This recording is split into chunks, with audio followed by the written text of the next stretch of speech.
Yeah, yeah, yeah.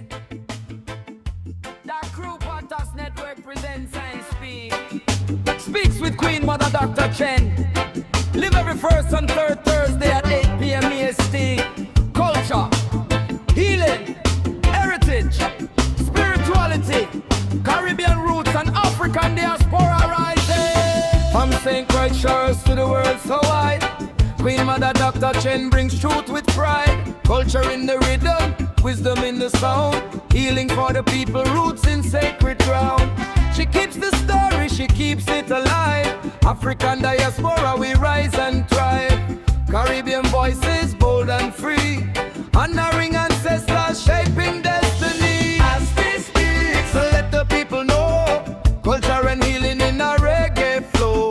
As this speaks, heritage strong, spiritual wisdom all night long. It's strong. Every first and third Thursday, tune in live. 8 p.m. EST, come feel the vibe. As this speaks, we rise, we seek. Queen Mother Dr. Chen, I speak. This kick standing, preserving the flame, teaching our people to honor the name. Perrank moving with shots for life, culture, healing, art, spirit and life. Thick Maharaji community wisdom too, building up the people in all we do. From island roots to global lands, we remember, rise and stand. Pan-African vision, reparations call, justice and healing for one and all. Audible, these are I heart, hurry you too. Amazon music bringing vibes to you. As this speaks, let the people know, culture and healing in a reggae flow. As this speaks.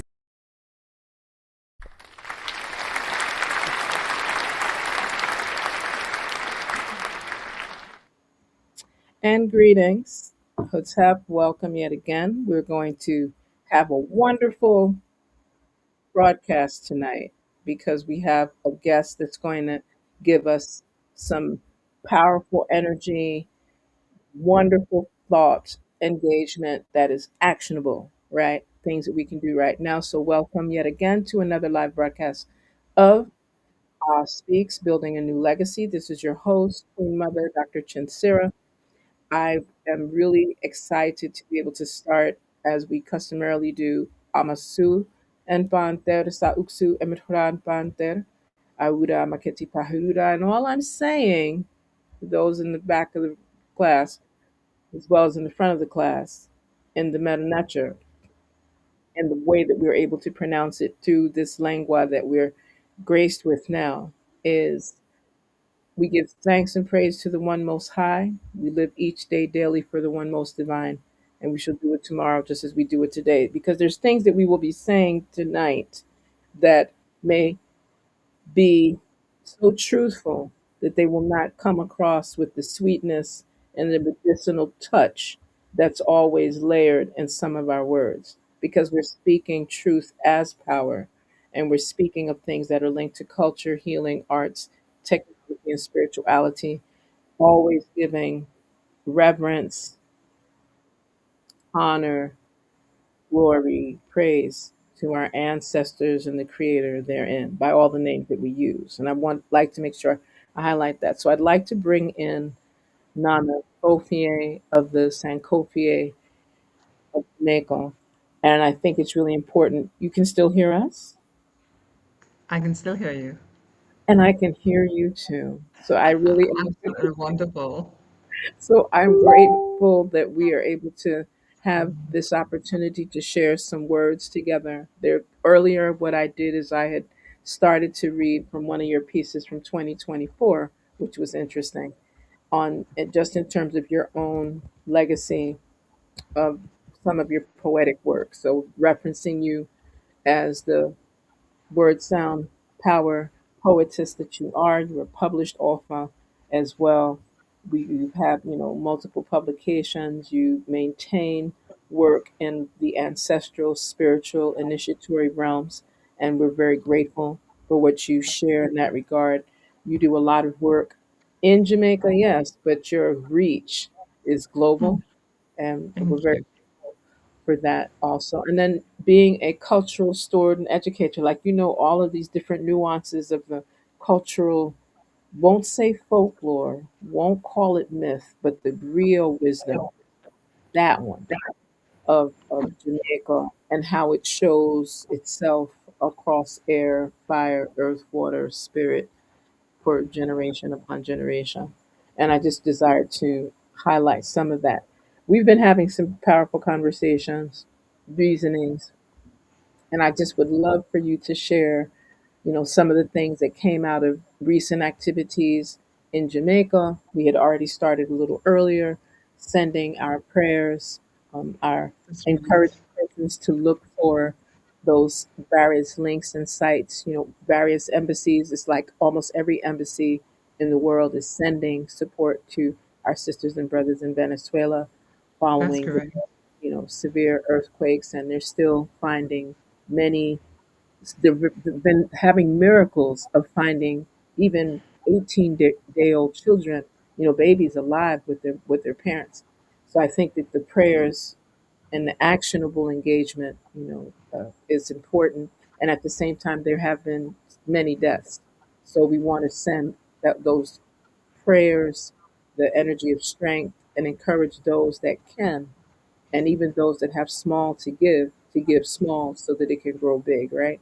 And we're also sending the same to our brothers and sisters that have experienced loss in Ghana as well as in the Ivory Coast with very severe flooding. The same thing, a person suffering from the after effect of flooding in Kenya amongst the Pocomo, which is something that they've been struggling with for some time. I Yes. mean, there's so much that's happening, you know, and we're also sending prayers to our sisters and brothers in the Pacific Isles as there are typhoons claiming that they might hit directly places like Guam and surrounding islands. So we're just hoping that people can be protected as much as possible. So with that being part of our grounding and sharing whatever other prayers and actions to brothers and sisters that are going through hardship, you know, have experienced sudden loss, people that are not well, you know, we're just sending all of that humbling energy and strength so that they too can take a breath and heal. So with that, and I know you've been busy, you've been watching, you've been doing a lot. So I'd love for you to share some of that, Nana Sophia. With your permission, may I open with an invocation? Please. Yes.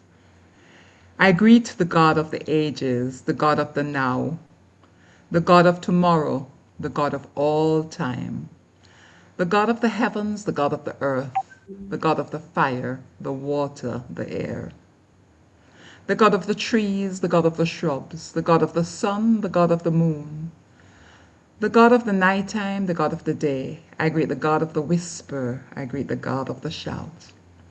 I greet the God of the medicine, the God of the dead, the God of the sickness, the God of the health, the God of within, the God of without, the God of divinity, and whatever else there may be. I greet God.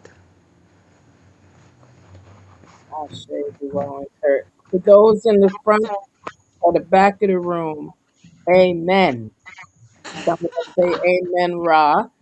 Some of Yes, us, of course. right? So we're just making sure that we know we're very inclusive, and thank you for sharing that Yes, information because it's really, yes, really important. Like there were so many things that we have, you know, usually when we reason, the idea with this particular broadcast has always been to offer just updates on things that are taking place in the region, things that are impacting our humanity, things that can help us to grow, things that can help us to heal, you know, because there's so many brothers and sisters that get stuck. And when I say stuck, they get engaged in overlooking that everything that's around us, some of these things are distractions. So when we're speaking here on Us Speaks, Building a New Legacy, we're also speaking of things that are interdisciplinary. Speaking that's of things correct. that are transcultural, that are Yes, intergenerational. Uh, so many times we'll say conversation. So when you hear us say conversation, we're just saying vibrant, life centered discussion, conversation. And we like to talk about things that are happening in our home front. And right now we can speak, from where our illustrious guest, Donna Fofier, is sitting in Jamaica, right? Which, Jamaica has its own extensive history of dealing with culture, healing, arts, technology, That's spirituality. correct. And where I'm sitting for the moment in I St. Croix on the eve, literally on the eve of the emancipation of the Virgin Islands that happened on July 3rd in 1848. So there's like a whole kind of vibrational shift when we're speaking of these things. So in our podcast, we like to also talk about things that are happening where we reside in the Caribbean, in the how it's impacting Central America, South America, North America, all of that, right? And of course the world. So some of the things we're going to speak about is about bridging culture. I love how your invocation shared bridging the culture, sparking action, offering a fresh perspective on how we look at ourselves through the lens of the Creator by all the names that venerate the Creator and the Almighty. So thank you tenfold for sharing that particular portion. But I also would like for you to share. See, once they knew you were on air, then they want to be with you, right? But they were just, I'm sorry, I was a little distracted. The phone was off. I'm not sure why it's ringing. right, because that's what goes on around It was people. put off. Yes. Right. I had my ringer off and it started ringing. I think that there are a couple of things that I would like. It's the energies. I'm beginning to accept that, that you're talking about a number of different things. And in our space, as a Jamaican people, we have been dealing with some very serious issues over the last, well, everything seems to be escalating. So over the last year, over the last few months, over the last 2, 3 years, we have seen things moving, moving, moving, moving. I don't think we have reached yet where we're perhaps heading to, because I think we're kind of on a journey to some sort of a going and coming until you get to something like an implosion or explosion, but something is going to give. I think we all see that, we all know that, we all feel that something is going to give, because there's not an option. If we talk about the universal laws and we look at the universal laws of cause and effect, there's more than enough cause happening now, going on now. Even nature participating, the hurricanes, the floods, even nature participating from that space, even us and the actions that we are perpetrating. We must have impact. We must have an effect from all that we're doing. And there's so much we're doing that's not helpful right now, as we ourselves are on a within on a journey, but within a process of further development. The whole thing with some of the more recent technologies, we're realizing that even information that we did not have prior, did not even know existed, that so much more is being archived, so much more is being committed to some shape or form of documentation, that it can now be shared. We're connecting. We talked about the information age, but after the information age, there's what you do with that information. And so this information age has led us to this bounty of information, that we are now connecting around. We're now connecting around that. We're seeing that this is happening here, that is happening there. We're seeing that, this was what happened when that was happening, and just a whole heap of what was brought forth and still being brought forth in the age of information is now coming and causing connections that must have some sort of resolution somewhere, sometime, somehow. More people are aware of the need, for example, to regard, and this is a conversation we have recently, regard the world not as just the earth, but understand there's a heavens, there's the earth, there's a whole cosmology that we can tap into there in terms of how we understand this world that we live in. And that when you do that, what you get is a less people centered attitude that leads to more consideration for what else is growing, walking with us, being with us, journeying with us on this earth space, and what is affecting what and whom, and all of these kinds of things. Because from that place of ignorance, where we did not know as much as we did prior, I mean, there are people who still don't know. And recently I had to be explained to somebody what a solstice is, what the solstice is, and how that affects us. There's so many simple things that are not known. We talk even with words we're going around, and the words we're using, we're limiting their meaning to an English language that has never served us well. What do these words mean in the space and time of our ancestors, in the space of time of us, and the space of time of those who will come? Because we have to leave for them that deeper, broader, wider meaning of even words. We had a conversation recently. We were talking about gratitude.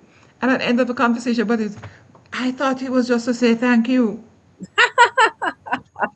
it's like, really? Right.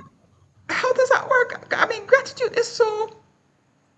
I mean, this thing is, you can look at it through many different lenses, and the conversation went on to looking at gratitude through psychological, through philosophical, through spiritual lenses, and seeing how each positioned and nuanced gratitude and how that could be helpful in our lives. When we see that, for example, from a psychological place, you're talking about stress reduction, you're talking about longer life through something called gratitude. Who had thought of that before? So we're coming into the space where so much more is, we're being invited to put so much deeper meaning and real meaning, not what somebody else has told us. When I say somebody from outside of our culture has told us, but from the people within our culture, from what has been left for us, hidden from us even for a very long time. We've had some situations in Jamaica that has questioned our very humanity, questioned our very humanity. Who are we as human beings? How do we behave? We have women being attacked. We had a situation recently where there was a public outcry because a woman was literally murdered by the police. And I can't even find softer language to put that because that was just what it was. Right. And Because that was then for the media. Right. yes, and then, her body was not treated well even after that. Mhm. What do you say of a people who start kind of moving in that kind of direction? Where are we going? What's our destination? Because this is not about harmony. This is not about well being. This is not about community at any level at all. All of this is anti what we thought we were striving for, what we thought, out of many one people. That's anti all of that. So how do we go around saying, oh, we're Jamaicans and out of many one people, and then you start shooting women, you start murdering women? I mean, it kind of is mind-boggling. There's so much happening now that we're just in amazement. We don't know what to do. Our country recently sent back, I think, 28 Haitians who came in at the port, in Portland. But yet, we have a contract to bring people who the United States want outside of their boundaries. These are not, we don't know that these are our neighbors or our fellow strugglers.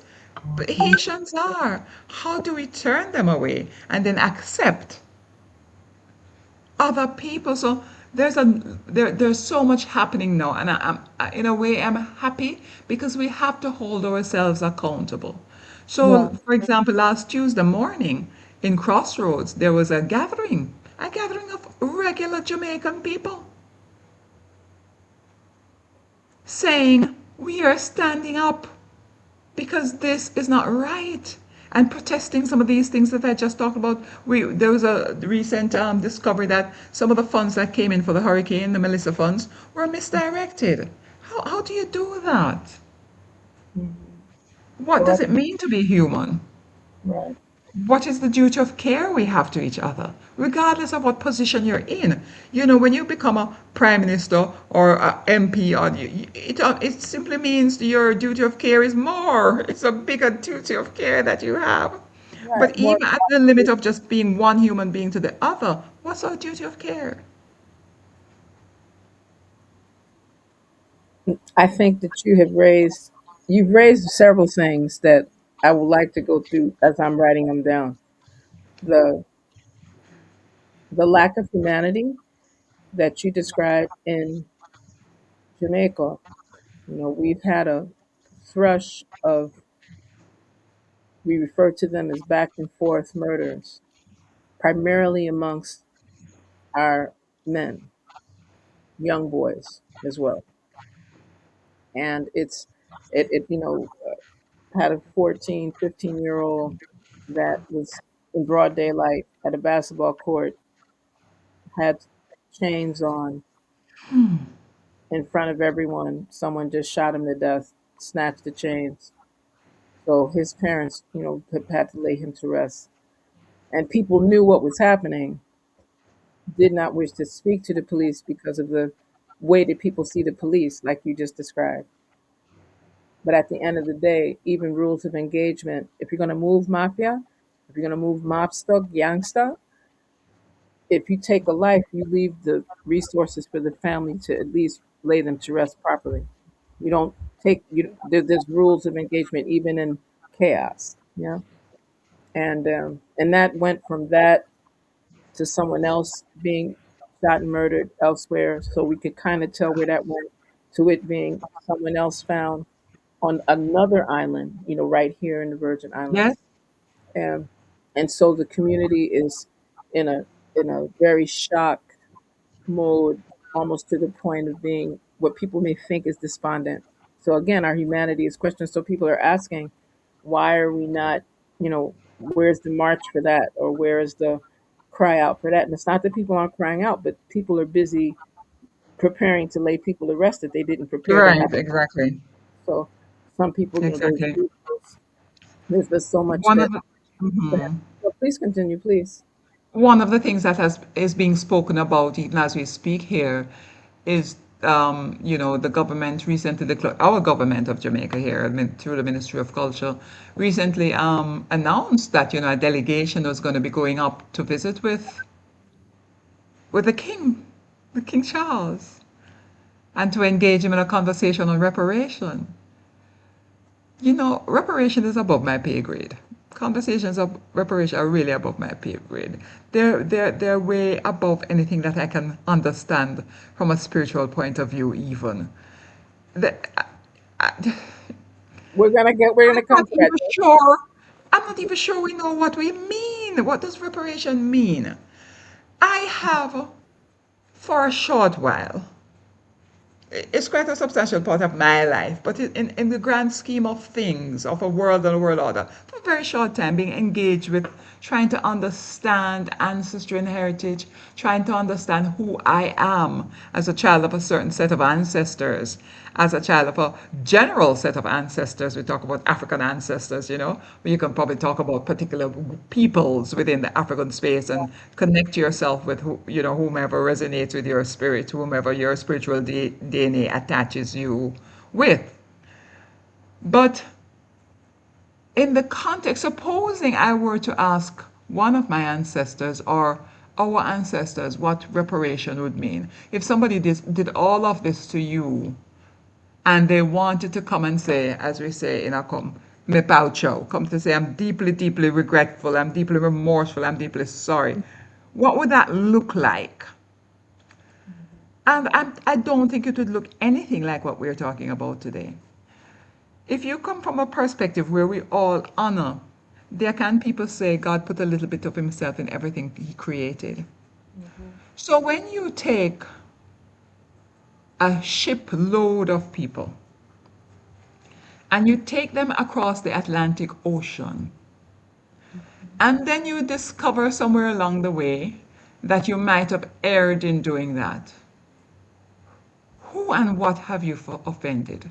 Do you think you've offended only the people you took across the waters? And without even going to the part we know where you've called them chattel and you've dehumanized them and called them cargo. But what about the water itself? What about that great ocean and all the spirits that dwell within? Mhm. What Mhm. are we talking about when we talk about reparation? Are we talking about making it right with the spirit energy of the space we're living in, with the spirit energy of the place that our ancestors came from? Are we talking about making it right with their ancestors? Mhm. Are we talking about making it right with the ones who were left there, who had children torn from them, Mhm. who had sisters and brothers torn from them? Why is a conversation on reparation does not address this? The people who were left there who lost their family. So we're talking about the ones who have descended from, like us as descendants. But what about the ones who faced major loss of people, their family? So where are we going to talk? Where does this conversation start? Where does it end? Well, the Are conversation we does going happen. to do the appeasement rituals for that land from which the people were torn? There are some components of that that do happen. They tend not to be as public as they should be. See what people hear when they hear reparations, and it's funny that you went because I was closing out that part on the lack of humanity and the criminality and the homicide and all of that because this is happening and people are being disappeared and Right. we're starting to see that there's a frequency where there's people are leaving newborns and taking them and harming them. They're leaving, they're jumping out of buildings, they're throwing other people out of Hmm. buildings, they're driving. So there's a frequency and energy that is definitely not pro-life, as it is not pro-human, it is not pro respect for the ancestors. It is the opposite of Ma'at. When we say Ma'at is truth, justice, order, reciprocity, balance, That's divine right. and harmony, Isfet is the Then opposite. you come to Isfet, you come to like utterly, Yeah, utter chaos. like That completely. we, I mean, how do we even manage that if we should get there? And I suspect we are there.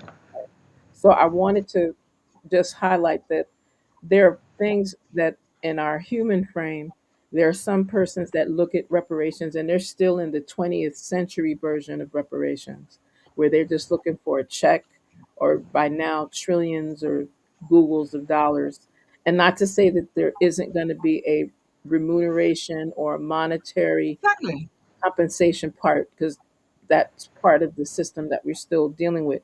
But it could have been back in the day cowrie shells, or it could have been gold bullions or something. It could be a Right. different currency, but there's going to be a currency exchange. But I wanted to just highlight that the part of departure for even having some of these reparatory justice and repatriation and reparation conversations, and I would highlight and I encourage persons, if you'd like to know more about the current activities that are happening in the Caribbean and Africa in particular, as well as in the Americas, the 48 contiguous US, which spreads out on the globe, because our people, and when I'm saying our people, I'm speaking of African ancestral indigenous people. So I'm going to say that for the people in the front of the room. African ancestral indigenous Ancestral people, indigenous people. because I'm not going to just say Right. black, because black would make it ignore the the indigenous, native Amerindian, and we can go deeper than that. Whether we say Taino, Right. Eddie, Siboney, we can go Yes. on to that. And yeah, there's a Garifuna, Right. there's a lot. So I'm just saying that many people have experienced the onslaught of enslavement. Some people want to clean it up to more of an indentured servitude piece. And in some instances, the indentured servitude was not pushing people into chattel, but it created a classist system that was almost as severe as the chattel one. So so again, they feel their pain, their pressure. Although when we look in the 21st century version of reparatory justice and reparations, it's very strategic, and more people have brought up these issues of the ancestral connection, and not only the external reparations, but the internal reparations, That's correct. right? That's So correct. I wanted to highlight that, and for persons that may recall that back in the around 2011, 2012, there was an initiation of the development of reparation commissions, specifically in Caribbean spaces.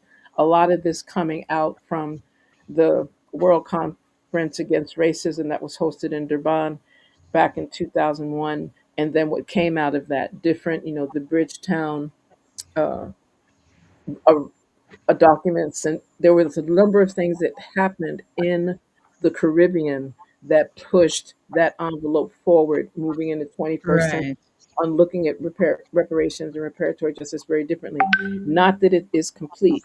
I want to make sure that I highlight that. Not that it is complete at all. I just know that there's been a lot of work done in this last decade plus, and that there are brothers and sisters in other parts of the world that have equitably been doing this. And I want to highlight, everything is not just English. So you have brothers and sisters in the French speaking, Dutch speaking, Spanish speaking, and Arabic speaking, and tree speaking. You have people speaking multiple languages, doing different layers of how do we heal the damage. Reparations is supposed to ultimately be how do we heal and repair the damages done from these inhumane, unjust, Isfetian institutions that attempted to dismantle, annihilate, terrorize, and commit forms of Right. genocide in body, mind, soul, spirit, and consciousness for people, right?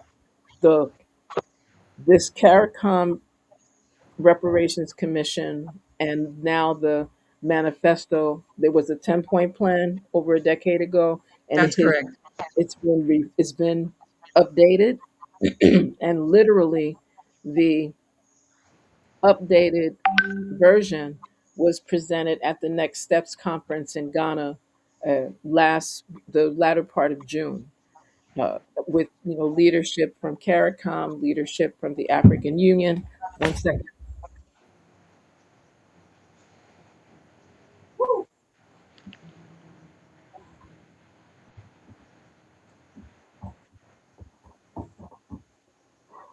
Wow, we've had some interesting things. If I told you what just happened, there was a little spark here.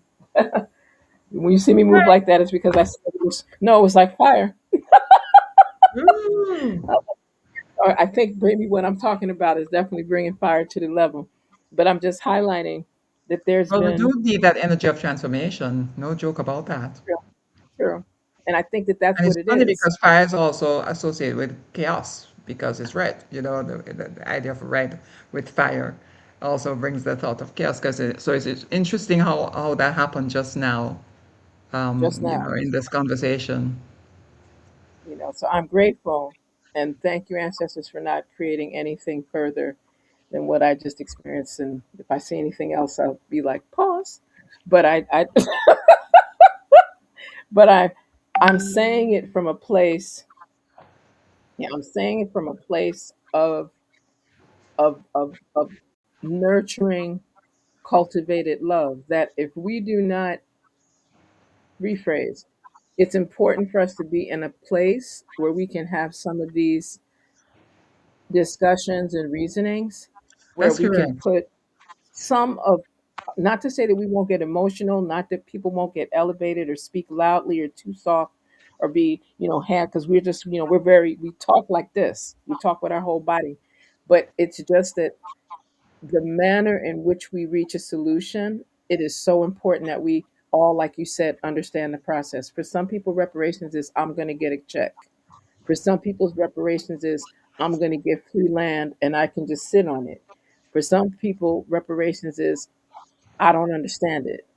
and it's never going to happen. So why are we doing this? For some, and I'm just saying, there's like so That's many, just correct. like you know, Yes. there's so many different ways that people see it. But what I can say is that there has been a significant amount of work, a number of researchers, I mean, from the academic space, from the corporate space, from the and from the political, socioeconomic space, and definitely from a cultural, psychosocial, spiritual space, because people understand before it was very like technical left brain. This is what happened. This is the equation for how we're going to calculate how everybody that claims that they are of African ancestry and that they are tied to people that came across during the transatlantic enslavement trade, which we are more Right. correctly calling human trafficking, because it wasn't just an economy. I mean, it had economic benefits, but it was trafficking, like, That's correct. the word that we understand, and it was inhumane, and it had used color to the point that people still, even when they say we're not racist, they're still using race and our color, our melanin, as a tool to dismantle our society, our civilization, breed impoverishment, breed criminality, all these things that we just finished talking about. That's why a melanated police officer can see a melanated woman in a vehicle, and instead of using his reasoning skills, can go from A to murdering her and then dragging her body out Mm. and in the back of it where everybody could see, like it don't mean anything. Oh, no, exactly. So I think that that's him. And then fast forward, we have persons that defend themselves. We have the young boy Anthony, who defended himself, felt threatened.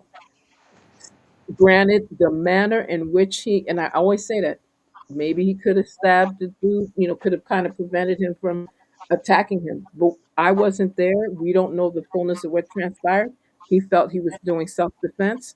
Now he's serving what, life, 35 years, and he's what, Hmm. early 20.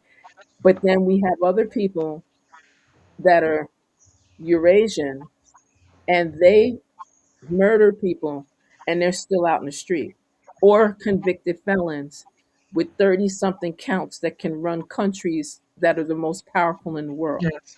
I'm just saying that that inequity is the reason why when we speak of reparations and reparatory justice, we're always speaking of it, at least now. And I'm saying this from a lens of sitting, researching, observing Right. Hmm. all of the different entities that the 10-point plan wasn't as adequate as it should have been to a lot of people. Hence, a lot of people didn't really study it. But now there's a lot of movement, a lot of And list more people. interest. There's more interest because people are seeing, because it's attached to the building blocks of any society and civilization. It's attached to the things that you just said, attached to the things you just said in terms of spirituality.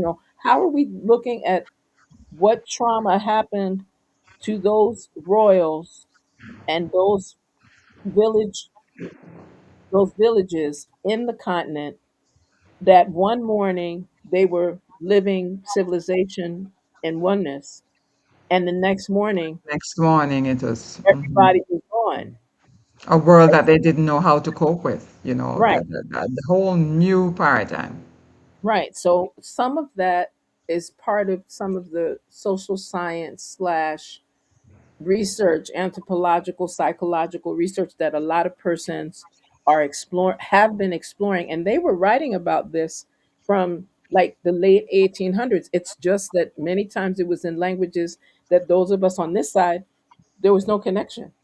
So it's when we start to go back and look at some of these archival records and narratives that we're starting to see people were writing about this in Hmm. the 1700s, in the 1600s, in the 1800s, but we tend not to look at those particular pieces because we tend to just look at what them say, what the Yes, colonizers exactly. said. We don't look at Yes. what did the common person, what was in those songs, that persons were sharing? What was in those griot teachings in regard to how would a father or mother feel when their children or their siblings are stripped from them That's and they have correct. to say, granted, some people were like, well, people like to twist it to, you sold us, not recognizing nobody You were bought. willingly doing that kind. I mean, we have villages, we have ethnic groups that were virtually wiped out because they wouldn't sell and they wouldn't give up their community. So anyway, I didn't want to start And that. I must say, I must say the comment I made is not something, was a response to what you're saying, but I don't truly hold that view that we were bought. What amount of money could you pay to buy a human being? I mean, even the concept of buying a human being is flawed at its very core. So I said we were bought just in response to you saying you were sold. Correct, I do not hold that any of us were bought, correct, that any of us were sold. What would be the medium of exchange here? How much? I mean, what would be the value? It's just a non-conversation. It's not something I can even articulate. You can't buy a human being. right, I right, mean, really? right. So you think you're buying because you give some money to somebody, and no, you probably give some sort of token, but you can't buy people. You can't sell. I mean, really? Right. And I think that's the part that some of those types of conversations have happened, but what has risen to the paper, and when I say the paper, like there's an entire manifesto now that is the CARICOM, the Caribbean community, has the Mhm. CARICOM 10-point plan for reparatory justice, a manifesto. I want persons to hear this last part in this subtitle, a manifesto for the coming enlightenment. And the whole idea is that enlightenment, because again, this is never a manifesto is not a fixed document because there's going to be things that we might have missed. Collectively speaking, there's people that were not in the space that did not get to give their input. So some persons, because they don't engage, and that's understandable. But what we're encouraging is for people to do the part in the legacy that repairs the damages done to our humanity, so that we can, at least in this lifetime, do as much as we can while we can, where we can, when we can. But this is going to be very familiar for you, but I want to just share the quote that's linked right after the title page. Every time I hear the crack of the whip, my blood runs cold. I remember on the slave ship how they brutalized the very souls. Today they say that we are free, only to be chained in poverty. Slave driver, the table is turned. So I Yes. thought it was powerful that, again, these prophetic words, these lyrics that Bob Marley and the Wailers were Mm-hmm. singing from back in the day, we're talking like in the That's right. 70s, right, from Catch a Fire, that was pulled into this particular opening of this document from the CARICOM, well, the Caribbean Community Secretariat, right? And I think that it's important. I just want to highlight the at least how the 10-point plan, people that know what the old 10-point plan looked like, we can come to that conversation, but I want to highlight the things that were included in this. In this new manifesto. Yeah. There's because there's maturity in this movement that they open with, then they go to the CARICOM 10-point plan. And I'm going to just read them from the document. Of one, a full and formal apology. Two, an Indigenous Peoples Development Program. Three, repatriation and resettlement. Four, restitution of cultural heritage and cultural reconnection. Five, remedying the public health crisis. Six, capacity building and development through education and training. Seven, compensation for gender based violence and assault on family. Eight, psychological rehabilitation. Nine, the right to sovereignty and development, technology, innovation, and entrepreneurship. 10, debt cancellation. monetary compensation, and decolonization. And again, this this is just those 10, but in the body of those 10, when people look at the manifesto where there's more detail, more descriptive language, and actionable deliverables, items that people can do, that's where you're going to get all of the more finite pieces of the building blocks to restore our civilization and address many of the things that you mentioned. The appendix in this manifesto focuses on a decade of progress, CARICOM, the African Union, and the global reparations movement. And then in the epilogue, it focuses on the coming enlightenment of reparations and humanity's future. So Yeah. again, not that it is the most comprehensive in the planet, because there's going to be areas, we're still operating through a lens of being human. So there's going to be growth, and there's Yes. going to be development. And I found that there were two words that I felt were really important that didn't make it to this 10-point plan list, but which you've mentioned already. But in the conversation, in the reasonings that people are having, it's forcing the hand so that people can't just come up with that usual, some people sold people for other people to sell people to make money. Just like what you said, you can't buy a human. Even though they were doing that, that was like a whole illegitimate, unlawful, inhumane engagement. So calling it, Insanity. That's what it was. It was a kind of insanity. 'Cause if you think you can buy a human being, really, there has to be a kind of insanity. But there's another word that you mentioned that has been a little bit of a um, conversation for me, and I've shared it with a few people because the oh, word decolonization came to me very strongly. And I think I was probably sitting at the ancestral altar some years ago, probably 2 years, a year and a half. And it's like, what does that mean? And I've been struggling with that for some time. And when you think about colonization and the all that brought into our space, it's a big stretch for me to go to this idea of decolonization. I mean, really, we have gotten so enamored with some of the comforts of colonization. We have gotten so indoctrinated in some of the precepts, concepts, and all that it introduced in our space that I cannot see what decolonization would mean or would look like. I mean, are we going to go back to not using knife and fork and using our hands to eat? Actually, one of the most healthy ways to eat. They've done research on that to show that eating your hands brings you well-being much faster than eating with implements you know, like these steel metal forks kind of idea. Some work has been done on that. Are we going to, you know, I'll share this. My group, Sankofe, does an annual retreat. And this year, the annual retreat was going to be around reclaiming Africa. So reclaiming Africa, and then there was like a tagline, a blurb that went with that. And it didn't happen. It just didn't happen. It just fell apart. It didn't happen. There was no motivation.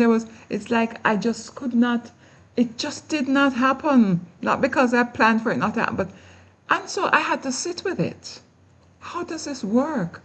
This is the first time since we've been doing retreats, which is more than I don't know how many years. And it just didn't happen. I just sat around and saw it not happen. And when I started really engaging with that, which Africa can we reclaim?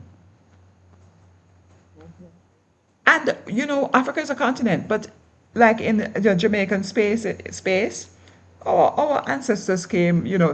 A large number of them in terms of quantity came from places like the the west coast of Africa, definitely Central Africa. We're kind of limited there in terms of numbers of people who came. We had the Igbo people, the Akan people, Yoruba people, the Edo people, yeah. And there are others, not to be disrespectful, there are others, so all the others who came. And so if we say going to decolonize.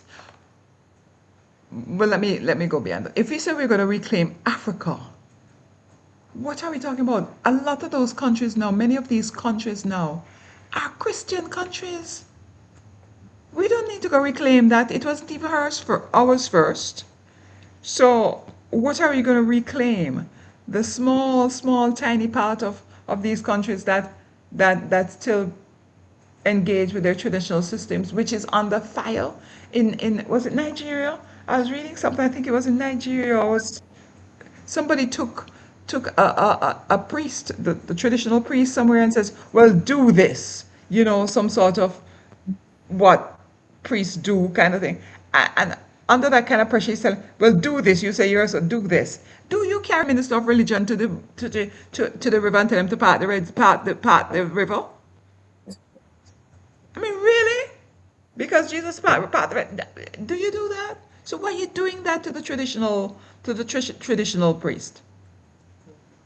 So Okay. is There's that a what we're lot, reclaiming? and And that okay. Africa now where the traditional systems are being villainized. And Christianity is, everybody they will kill for the Christ. Mhm. The same in Jamaica. Mhm. Same in Well, Jamaica. that's actually the same in a lot of places. So That's that's why correct. the focus has been because people have had wars, whether it's through Christianity, Judaism, Islam, Christian vibes. I mean, there's the list is long. Hinduism. There's just a lot because we have let, collectively speaking, religion supersede spirituality and That's oneness with the correct. Creator, right? That's correct. So I as would, long as, yeah, there, because you said some very deep points that I know could have us doing this for our next activity. So we're gonna really, I would love for you to return with me so we can follow up on this. Um, on the Today is the second, so on the 16th, if you're available, of course, we can revisit that because I think that that part two of the definition of these terms. Some people do not, when we say decolonize, we're usually saying undo the colonization piece. For but how do you? okay, well, the how to is gonna How the do how we? yeah, but that's what I'm saying. The strategies are gonna be probably as numerous as the conditions that we live in. So decolonization here in the Virgin Islands could start with us no longer being a non-incorporated, non-self-governing territory of the United States of America effective tomorrow. Since tomorrow is VI Emancipation Day, and they said from July 3rd, 1848, from this day, all unfree are free. That's kind of what they said out of their mouths. And the governor that said that at that time, a Danish West Indian um, present governor, when he said that, he was demoted and sent back to Denmark for the rest of his life because he did that. Right. I just want to highlight that. And so Mhm. left a whole void that from 1848 all the way through 1878, there were a host of uprisings, That's quote, right. Yes. uprisings, because yes, people were no longer enslaved, but then the next day you're like, okay, so you're gonna have to pay for your food, you're gonna have to pay for where you stay, you're gonna have to pay to move about, you're gonna have to pay for this and pay for that and pay for this. So again, it was another kind of enslavement, and people was Exactly. filling up Exactly. by complexion. So I'm just saying that would be one version of decolonization. I can speak for what could happen on this side. Yeah. It would be decolonization would be to stop using the colonial frame to villainize African traditional institutions and spiritual systems. That would be another way of decolonization because decolonization means that we're undoing the colonial yoke that has Yes, dehumanized. but there's a way that there's a logic that is missing because is it we were on a certain trajectory. So say as the people who were enslaved. There was a certain trajectory that these people were on in terms of their life, their spiritual progress, the whole journey through life. They were on this trajectory. They were on this path. All all of us going through this space of higher selves and getting into this idea of returning to a source and enlightenment and emergence and whatever we call it. And that journey got interrupted. That journey got interrupted.